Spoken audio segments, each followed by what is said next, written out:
Assalamualaikum warahmatullahi wabarakatuh. Alhamdulillah, salatu wassalamu ala rasulillah Sayyidina Muhammad ibn Abdillah wa ala alihi wa ashabihi wa mawalah. Amma ba'd. Saudara-saudara yang dimuliakan oleh Allah Subhanahu wa taala, rahimakumullah. Kali ini saya akan membahas dalam ngaji kasunyatan. Kenapa kita perlu ngaji kasunyatan? Nah, ini ada beberapa hal yang perlu kita kupas tentunya supaya kita memang betul-betul dapat memahami kenyataan yang ada. Itu dalam bahasa Jawanya adalah kasunyatan. Sambil santai, mungkin sambil nyeruput kopi juga supaya tidak tegang. Saudara-saudaraku sekalian, kenapa kita selalu dianjurkan untuk membaca doa Rabbana dzalamna anfusana wa illam taghfir lana wa tarhamna lanakunanna minal khasirin. Wahai Tuhan kami,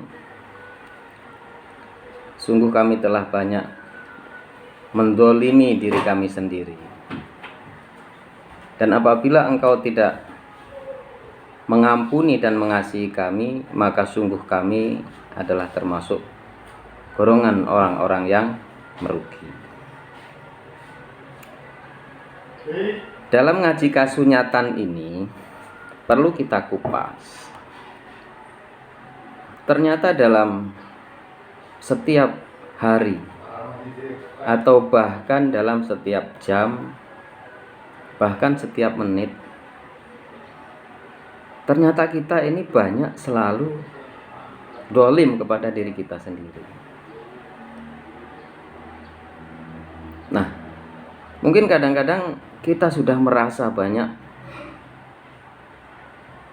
tidak berbuat dolim, bahkan tidak ketemu hari ini apa kedoliman saya yang saya lakukan.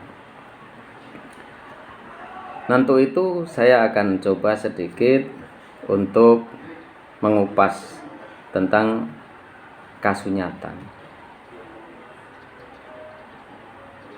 bahwa nikmat Allah Subhanahu wa taala itu sangatlah banyak. Wa in ta'uddu nikmatallahi la tuhsuha. Maka apabila engkau akan menghitung-hitung nikmat Allah, maka tidak akanlah dapat kalian menghitungnya. Oke, baiklah. Sekarang kita bahas satu persatu.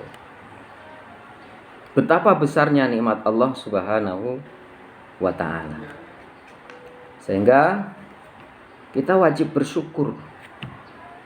Karena memang tidak ada alasan untuk tidak bersyukur dalam setiap hal. Contoh nikmat Allah yang kecil, bahwa untuk menopang kehidupan kita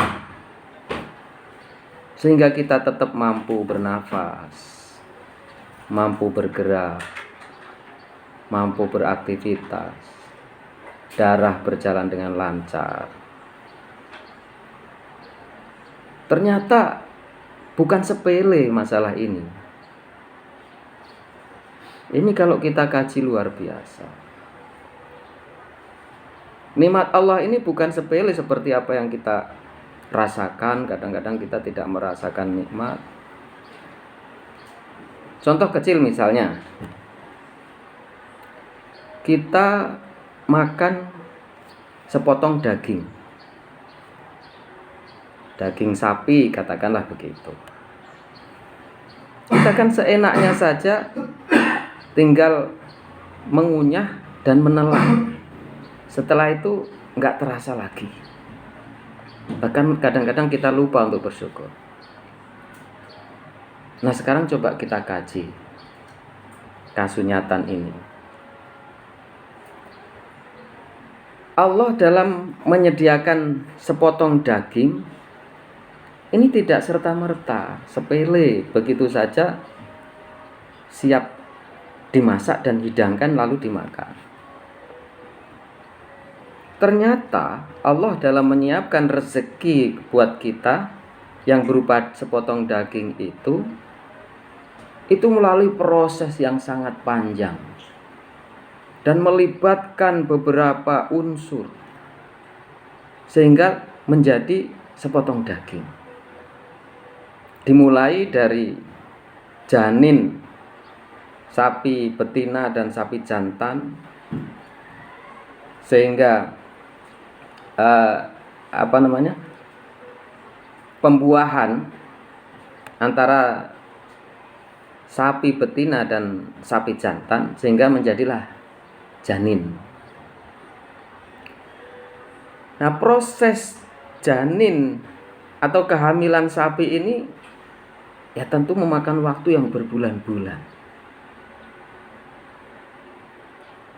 Itu pun harus melibatkan seorang peternak yang kalau dia merumput, dia harus merumput setiap hari untuk memberi makan sapi itu sehingga janin itu menjadi besar, perlu waktu sampai 8 bulan. Kalau kita hitung berapa pengorbanan si peternak